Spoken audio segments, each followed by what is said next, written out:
What's up guys, welcome back to the channel. Super pumped about today's video. We are doing our first oil change on our 8Y RS3. Then right after that, we're gonna head on over to Bradenton Motorsports Park, where we're gonna get some runs in to try to get at least some baseline or an idea as to what this thing is gonna run stock before we go ahead and continue to modify the car. The other thing that I want to do in this video, guys, while I have the car up in the air, I want to get down here. I know a lot of you guys have requested that I put the stock mid pipes back on the car so that you can hear the ECS exhaust.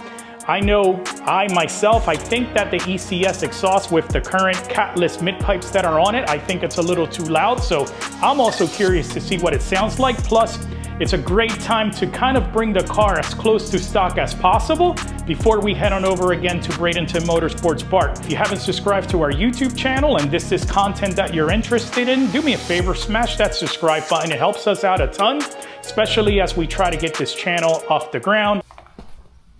All right, so the first thing we're gonna do is we're gonna get this car up on the quick jacks. After painfully doing my exhaust system with the car up in ramps, you guys suggested these quick jacks, and I gotta tell you, life has not been the same, so huge shout out to you guys that recommended it. We are all set up with the quick jacks here, so up in the air we go.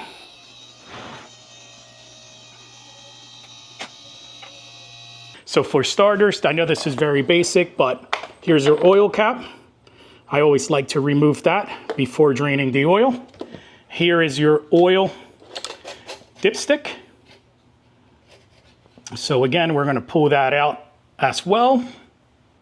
So while many people use an oil extractor, me personally, I rather drain the oil. I feel like it does a better job at flushing all the old oil out of the car. But anyway, I wanna show you down here what it takes.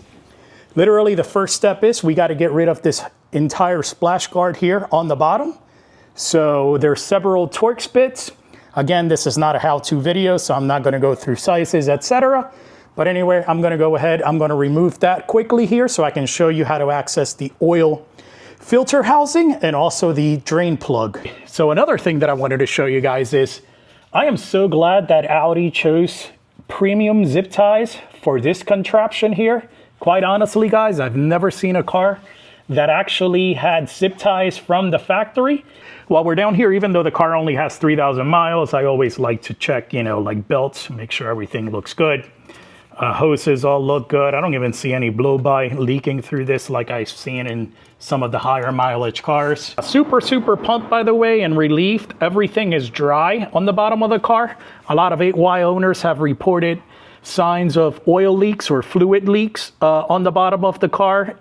Pretty dirty, considering there's only 3,000 miles on this car. All right, so now that we've officially drained it, we're gonna go ahead and we're gonna remove the oil filter. Like I said, these things are typically not too tight, but if they are tight, I'm gonna show you a tool that you can buy at like Advanced Auto Parts, etc. That's super cheap. So I think I paid like 13 bucks for this thing when I had my 18 RS3. But anyway, it is made by Hyper-Tough. I don't even know what the hell that is. So it's probably Advanced Auto Parts.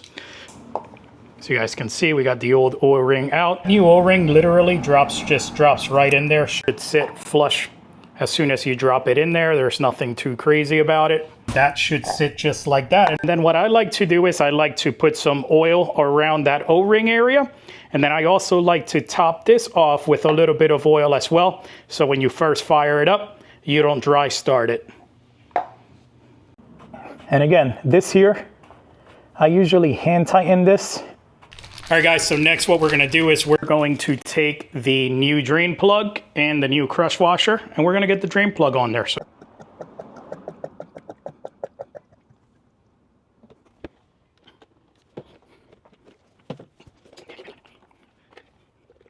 All right, so what we wanna do now is, after putting a couple of those jugs in there, we just wanna go ahead and we wanna check it. All right, so normally what I like to do is I like to fire this thing up, let the car get to temperature, then check the oil level once again and top off if necessary. But let's get these mid pipes on there, see what it sounds like with the factory mid pipes back on at idle, and then we'll let you guys hear it on the way to the track. And well guys, factory mid pipes are now on. The oil change is completed. I'm really excited. I know you guys have been waiting for a while to hear this exhaust on the factory mid pipes. So. All right, so here definitely a lot quieter. I'm actually liking this sound a lot, guys.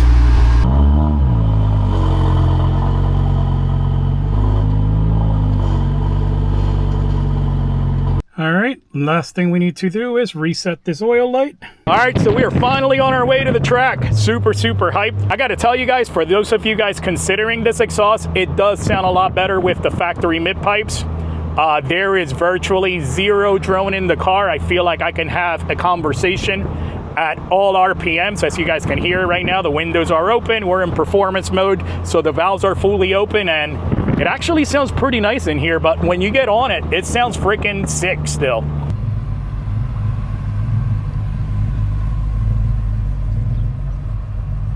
Holy crap, dude, it's a hot one out here today. All right. I got the helmet in the car. So,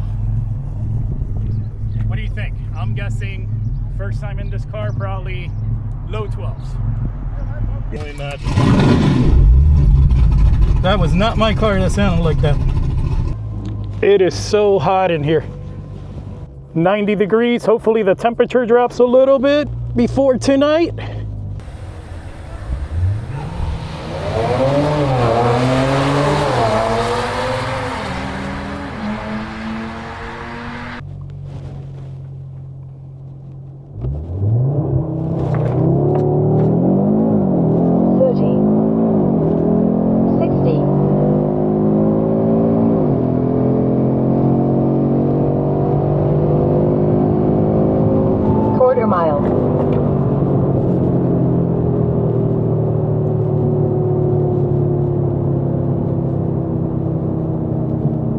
The car felt good. I was racing a C63. Don't know what they did either, but it felt pretty freaking good. Whew. It's hot. On the door of the 11s. I can't wait. First time driving it. Oh, nice. Nope. It'll get better as it gets cooler. I know, it's hot. 12.1 at 111. 60 foot was a 1.8. I'm sure I can cut that down a little bit with a better launch. I'm gonna let the car cool down, guys, before I do another pass. It's been about an hour or so since we last ran. The track is like totally empty, so I figured I'd let the car cool down a little bit. The temperatures right now are about 3 or 4 degrees cooler since our last run, so, you know, we should do okay. All right, so here's the deal. If I can crack the 11s tonight, I'm ordering a Cyvex tomorrow morning. Take 2. I'm gonna try this one now with the traction control off, so we'll see what happens.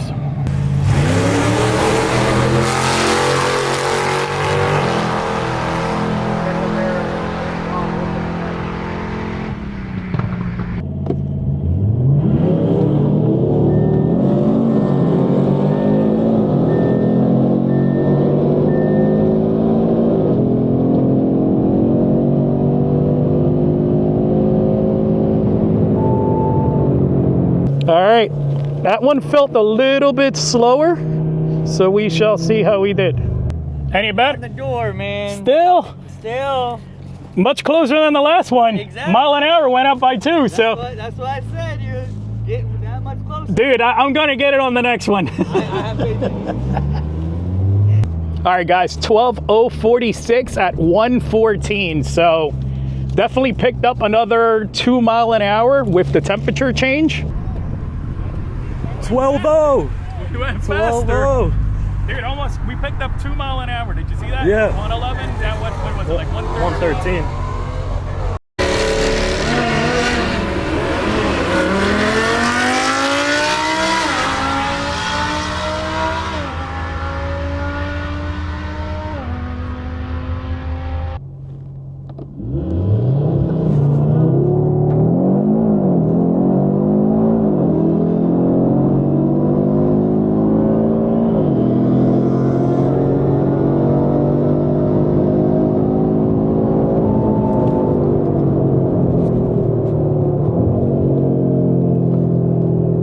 I got him on the jump, but that thing is freaking quick.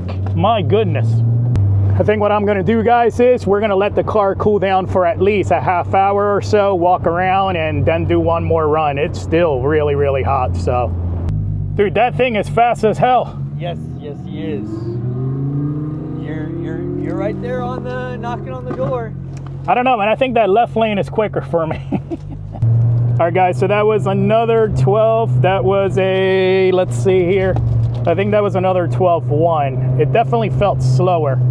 So I'm gonna let it sit for a little bit and hope for the best on the next run. I know for a fact we're gonna be able to get this thing into the 11s tonight once the temperature drops, but so far the car feels really, really good. I had one failed run.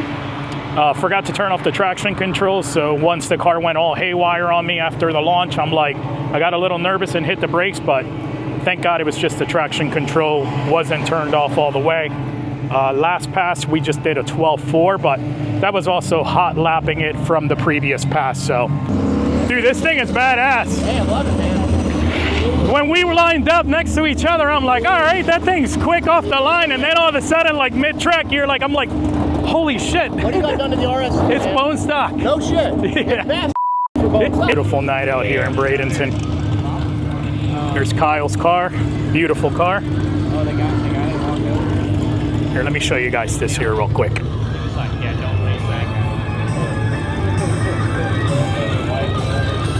Freaking insane. All right, so it's about 8 o'clock now. Temperature's about 86 degrees or so.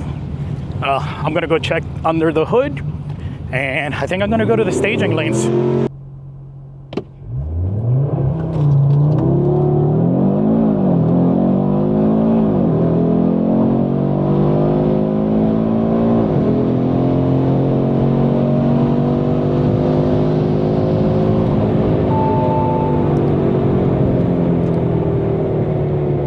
So I don't know if you noticed, but the car definitely leaves off the line a lot quicker with the traction completely off. So what I was trying to do was play around with, you know, just running it on RS Performance, which still leaves like some of the ECS functionality on, but it just bogs down a little bit. Not crazy, but just enough to make a difference. Like, I don't know if you noticed, but that last pull, the car left off the line harder.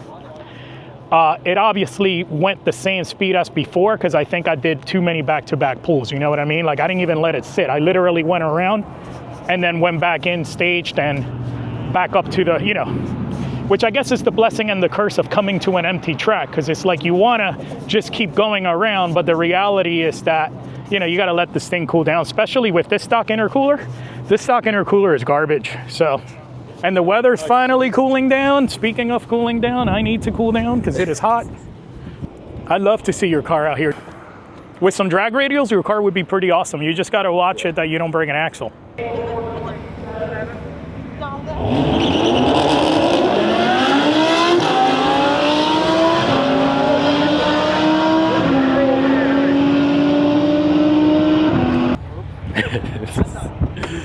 So close.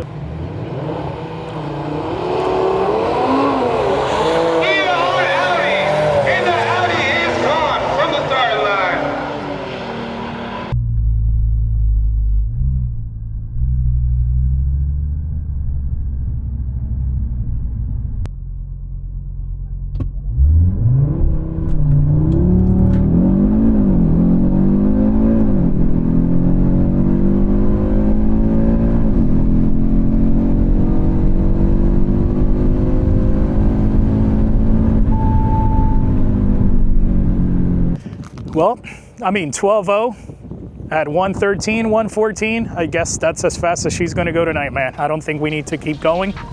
It's definitely still a little warm. The car is definitely hot, but listen, first time out at the drag strip with this thing, first time out at the drag strip in a long time. I think we get on the road now and go hit up some Taco Bell and go home and celebrate. We weren't kidding.